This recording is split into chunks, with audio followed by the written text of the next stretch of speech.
The Tea Party boiled over this week, but it really mixes two different flavors. A strong libertarian bent, focusing on fiscal issues, and then the half of the movement concerned that the government should reflect socially conservative values.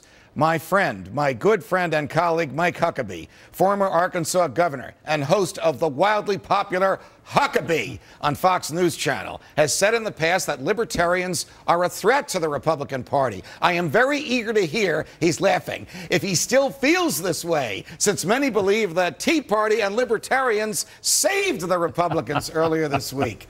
Governor, it's great a pleasure. to be here. Welcome here. You know, I don't have any problem with people being libertarians as long as they don't believe that they are a purer form of classic republicanism. Because Republicans don't necessarily think that we shouldn't have government. It just ought to be limited, local, efficient, and effective. Libertarians tend to be a little bit more laissez-faire as it comes to in any form of government. So you don't want the libertarians, those of us who really want the government to leave us alone, in the Republican Party? No, I didn't say that. But here's what I have a problem with. If a libertarian thinks he's a better Republican and calls people like me a rhino or a liberal, I have a real problem with that. Well, of course, I'm you a classic conservative. You would take somebody on who called you a rhino. You are a pre-George Bush conservative Republican. I mean, I was a Barry Goldwater, Phyllis Schlafly type conservative as a teenager. Those were the influences in my life. Should the federal government ban smoking? Shouldn't ban it, no. But here's what they should do. They should protect public places where people have a right to have free and smoke-free air. Should they ban it from people's homes or from private property? Absolutely not. Is the issue of what happens in public places even given to the federal government under the Constitution? Shouldn't this be, if at all, a state or local issue? Well, in most cases it has been. In my state, for example, I signed legislation that protected workplaces. I have no problem with that because we know it's not a matter of it might be. Without a doubt, secondhand smoke is a carcinogenic. We have really a responsibility to protect people from those who are inconsiderate and blowing cancer-causing smoke on people who don't want it. No question about the That's smoke all I causing believe. cancer. But I've been accused of being a big government Republican because I do think that there is a role for government to play. But you don't believe that the federal government should be concerned with people blowing smoke in others' faces, do you? Well, you know, my attitude is that if it's federal property, like in a park, you know, certainly they do. I'd rather have it handled at the state level. But my real concern is, and it goes back to my point, I'm not an anti-libertarian, but I'm not a libertarian in the classic, true definition Should the of police be libertarian. breaking down somebody's door to see if they're smoking a little marijuana, an adult by himself alone in the basement of his house? No, I think there's better things the police could do. I don't want to legalize it, though, and have it sold in shops like we currently sell ice cream. If it's less harmful to the body than alcohol, why shouldn't mature adults, be able to choose to take it in the privacy of their homes? It's one thing in the privacy of their homes, but again, I'm concerned about having been to Amsterdam and seen firsthand what happens when there is this sort of, oh, it doesn't really matter, it's not a big deal.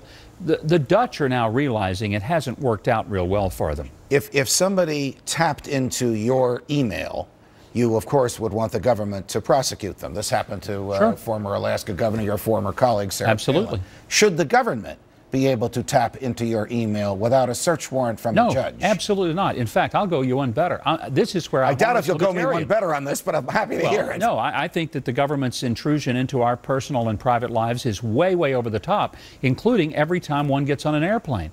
I don't think that these electronic strip searches are constitutional. I think it violates the basic both privacy and it violates the idea that there is some degree of expectation of privacy and protection for innocent people to walk through an airport and get on an airplane. How is it that the government has forgotten that they're the employee and we're the employer, that they exist to serve us, we don't exist to serve them? Well, it's clearly out of control. You know, one of the things people forget is that every one of the Bill of Rights in no way restricts a citizen. Not one of them tells a citizen what he can or can't do. It restricts the government. It tells the government what it has to stop doing and what it cannot do and what's out of bounds for it. Did the Tea Party contribute significantly to the victories earlier this week? Oh, my will it heavens, bring yes. the Republican Party closer to its Barry Goldwater roots? Absolutely. In fact, the Tea Party, let's say it did more than bring it back to a Goldwater or Reagan conservatism. What it really did is brought it back to America. It brought it back to an understanding that the Constitution is our supreme law. The Tea Party is the best single thing that's happened to the political environment in my lifetime that I can see. Another network which competes with Fox and which shall remain nameless, but which does pay pollsters, recently conducted a poll before Tuesday's election. In a 1-to-1 matchup, Barack Obama, Mike Huckabee. Barack Obama, 52%. Excuse me, Mike Huckabee, 52%, Barack Obama, 44%. Smart bunch of people out there. If they'd have been that smart 4 years ago or 2 years ago when the election was held, we wouldn't have had this kind of mess we're in right now. Does this tempt you for 2012? This is an enormous leap over the president by Mike Huckabee. One thing that I've learned is that if you are serious about running for president, and again, all the kidding aside, if you're really serious about it, you can't look at all the externals and the distractions of what this poll says, who says you can win and who says you can't. I've run 4 marathons, and the one thing I learned, when you line up at the start, you don't worry about the pace of someone else. You have to tell yourself, my race, my pace. I learned last time when I ran. I still don't know if you're going to run in 2012. Because I don't know. Because I don't know. And the point I'm making is that it's not going to be based on somebody's poll who says on this particular moment, wow, I'm leading. You know, I have people come up to me every day and say, I sure hope you're going to run. If I based a decision as monumental as this on a few attaboys out there on the streets of Manhattan, I have no business running. It's very good to see you in Manhattan, Governor Huck. Thanks for joining us. My pleasure. The Republicans and Tea Party candidates won big this week. So why does my next guest, a staunch libertarian, say the government will still continue to get bigger and more intrusive? After this.